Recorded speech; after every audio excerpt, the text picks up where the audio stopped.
O Senhor esteja convosco. Proclamação do Evangelho de Jesus Cristo, segundo Lucas.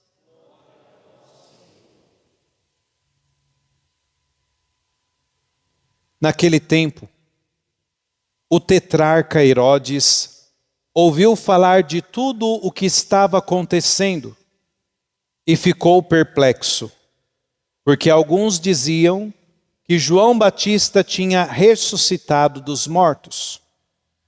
Outros diziam que Elias tinha aparecido.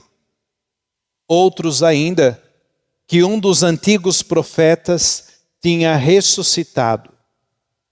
Então Herodes disse: eu mandei degolar João. Quem é esse homem, sobre quem ouço falar essas coisas? E procurava ver Jesus. Palavra da salvação. Que as palavras do Santo Evangelho perdoem os nossos pecados e permaneçam para sempre. Podemos nos sentar um pequeno instante?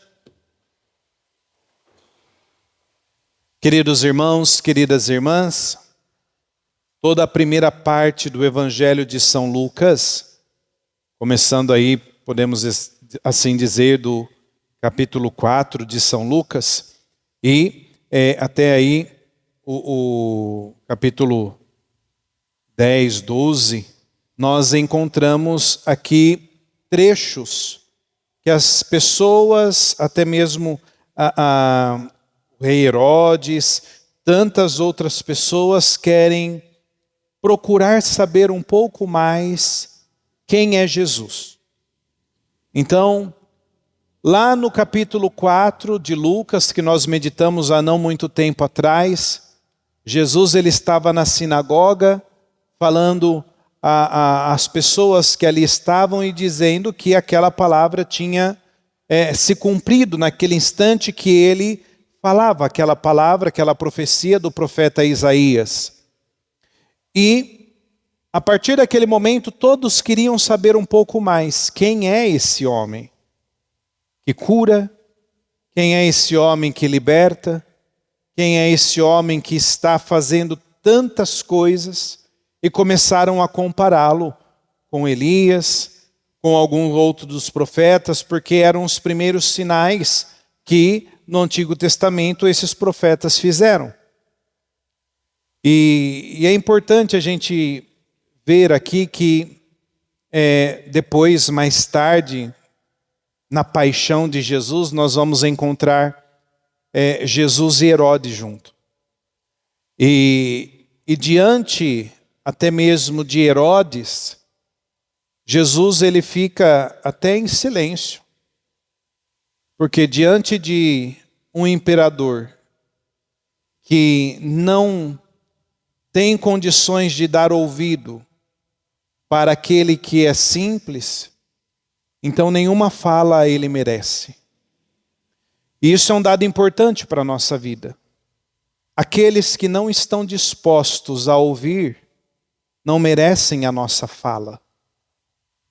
Aqueles que não estão dispostos a dialogar, a encontrar-se verdadeiramente, merecem apenas o nosso silêncio, como Jesus até mesmo fez. Porém, Jesus sempre se lembrava, sempre nos lembra e vivia assim, que todos merecem o perdão. Que todos têm essa grande oportunidade de receber a graça de Deus. E Jesus, na sua vida, no seu modo de ser, mesmo diante dos silêncios que fazia, ele mostrava nos atos, no seu gesto, nas suas falas, sinais do amor, sinais do céu.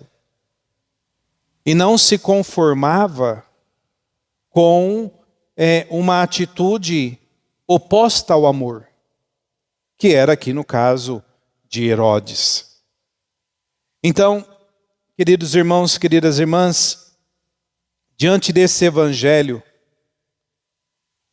queiramos também nós, um pouco mais, querer conhecer Jesus.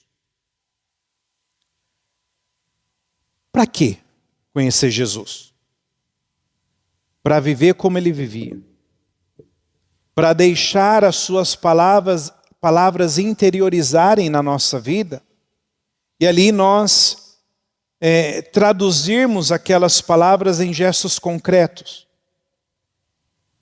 Esses dias eu conversava com uma pessoa e dizia justamente isso. Às vezes, não tantos milagres acontecem nos nossos dias hoje porque ainda eu não vivo verdadeiramente a palavra de Jesus. Ainda estou tão distante de atitudes concretas conforme Jesus vivia e falava. E aqui está o nosso maior empenho. Deixar ele falar em nós por meio dos nossos gestos. Ouvir bem a sua palavra. Meditá-la em nosso coração e transmitir por gestos, por testemunhos, aquilo que ele foi.